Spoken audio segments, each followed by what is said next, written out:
Churchill dictated a minute to his chiefs of staff, demanding retaliation in the extreme.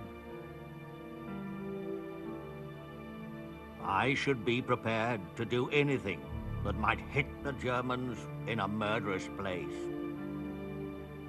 I may certainly have to ask you to support me in using poison gas. We could drench cities in Germany in such a way that most of the population would be requiring constant medical attention. It is absurd to consider morality on this topic. The military experts rejected Churchill's proposal. He called them psalm-singing, uniformed defeatists. But they did agree to intensify the strategic bombing of Germany.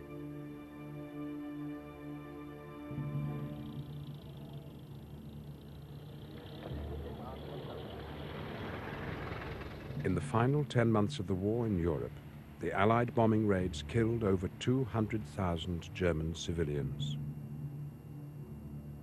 Despite the suffering of British people in the Blitz, Churchill was criticized for the German slaughter.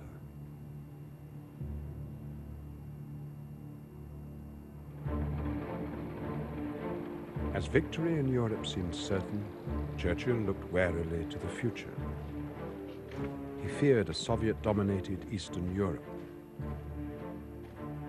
But despite his instinctive hatred of communism, Churchill was convinced that he could influence the Soviet leader Joseph Stalin personally, as one great leader to another. I've had very nice talks with the old bear. I like him the more I see him. Well, good morning. If only I could dine with Stalin once a week, there would be no trouble at all. We get on like a house on fire. Churchill was clearly taken in or flattered and admired Stalin for his gifts of leadership, particularly because of his sense of history and military history. I think this is one thing that really carried him towards having an admiration for this man who Churchill must have known was really a monster.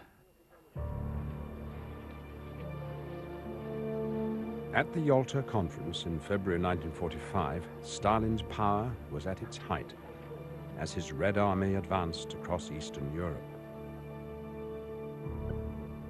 Stalin pledged to uphold democracy in the countries he was liberating, but Churchill doubted the promises of the old bear. He left Yalta with a deep sense of foreboding.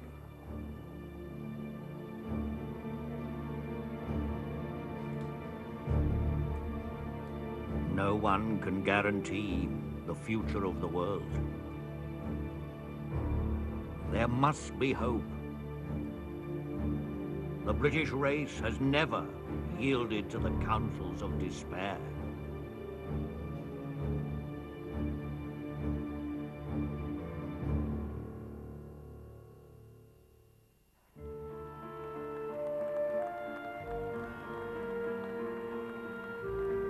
On the 8th of May 1945, Winston Churchill led Britain in celebration of Victory in Europe Day.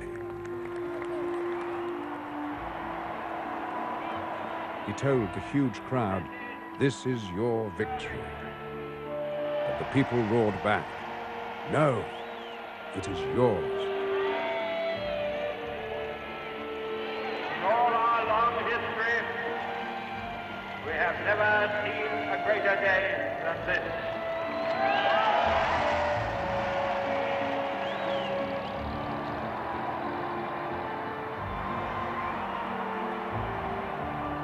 In these tumultuous days of rejoicing, I was asked to speak to the nation. Yet, there were few whose hearts were more heavily burdened with anxiety than mine. In private, Churchill was depressed by the Soviet threat to Europe. Just as no one had listened to his warnings about Hitler before the war, now he felt alone in his fears of Stalin.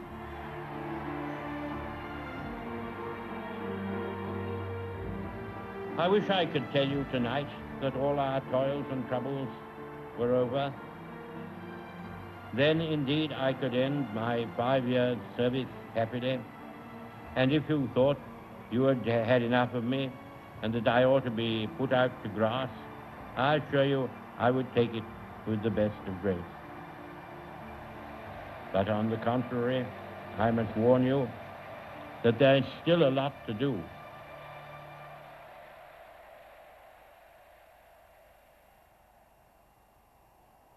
Two weeks after VE Day, the Labour Party forced a general election. 70-year-old Churchill had to embark on a punishing election campaign. This is no time to mince measures and fool around with weak governments. The Tory campaign was based largely on Churchill's personal popularity. I can feel it in my bones we're going to win.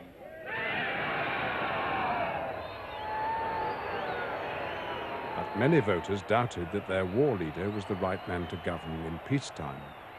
They wanted a better life under a Labour-led welfare state. Now,